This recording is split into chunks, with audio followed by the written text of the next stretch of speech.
Standard 8 science subject lesson number 6 composition of matter. तो matter के बारे में हमने पहले भी 6-7 में पढ़ा हुआ है, तो फिर से एक बार थोड़ा रिवीजन कर लेते हैं। कंपोजिशन ऑफ मैटर्स, तो मैटर की स्टेट्स कौन सी हैं? तो मैटर 3 स्टेट्स का है, मतलब 3 स्टेट है उसके मैटर के, जैसे कि सॉलिड, गैस एंड लिक्विड।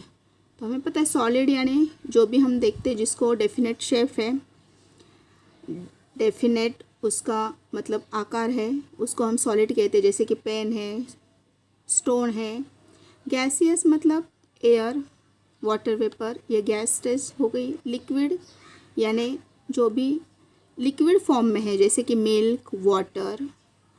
तो मैटर की ये 3 स्टेट्स है, सॉलिड, गैस, लिक्विड। आज हम सीखेंगे type of matter. Type of matters means element, compound and mixture. ये तीनों क्या है? मैटर के टाइप्स हैं।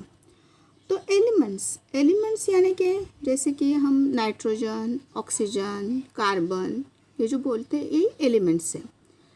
कंपाउंड मीन्स एक या 2 एलिमेंट से जो भी केमिकल रिएक्शन होकर बनता है उसको हम कंपाउंड कहते हैं। जैसे कि फॉर एग्जांपल H2O पानी यानी वाटर, मतलब हाइड्रोजन और ऑक्सीजन, हाइड्रोजन का 2 मॉलिक्यूल्स एंड ऑक्सीजन, ये मिला के क्या बन जाता है? कंपाउंड। जैसे कि सोडियम क्लोराइड, मतलब सोडियम और क्लोरीन से क्या बन जाता है? कंपाउंड।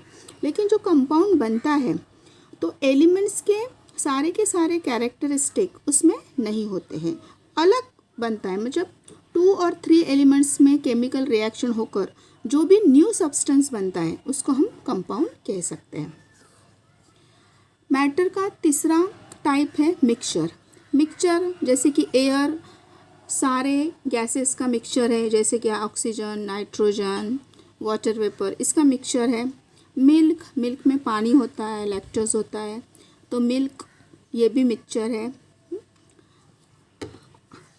टाइप्स ऑफ एलिमेंट्स के टाइप्स है metal, non metal and मेटोलाइट। Metal मतलब जो भी मेटल की हम चीज़ें देखते हैं, जैसे कि आयरन की होती है, एल्यूमिनियम की, कॉपर की, गोल्ड, सिल्वर, ये सब मेटल है। नॉन मेटल यानी ऑक्सीजन, हाइड्रोजन। और मेटोलॉइड मतलब जिन सब्सटेंस में मेटल के भी कैरेक्टरिस्टिक है एंड नॉन मेटल के भी कैरेक्टरिस्टिक है उसको हम कहेंगे मेटोलॉइड।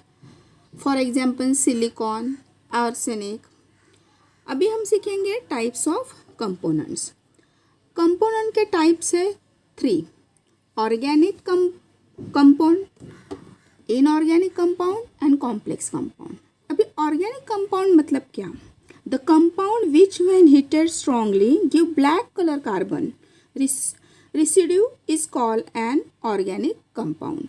मतलब जिस भी कंपाउंड को जब हम हीट देते हैं तो ब्लैक कलर का पीछे रह जाता है। जैसे कि अभी हमने शुगर को हीट दिया तो शुगर जब जल जाती है तो ब्लैक कलर का पीछे रह जाता है। या कापूर जब जलता है तो कुछ भी दिखाई नहीं देता है, मतलब या तो कुछ रह नहीं जाता है जलने के बाद या तो ब्लैक कलर छोड़ जाता है, वो होते हैं ऑर्गेनिक कंपाउंड।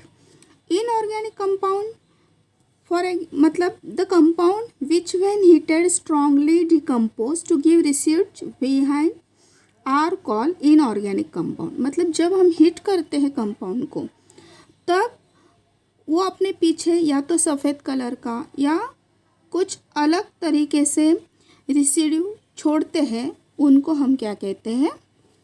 Inorganic compound. मतलब जिसमें ब्लैक कलर छूटेगा जलने के बाद या कुछ भी नहीं रहेगा उसको ऑर्गेनिक कहते हैं, और जलने के बाद कुछ रह जाते हैं अवशेष तो उनको हम कहेंगे इनऑर्गेनिक कंपाउंड, जैसे कि लाइमस्टोन है। कॉम्प्लेक्स कंपाउंड में होता है the molecules of compound which have a complex structure, मतलब जिसका स्ट्रक्चर बहुत कॉम्प्लिकेटेड है उनको हम कॉम्प्लेक्स कंपाउंड कहते हैं। For example haemoglobin.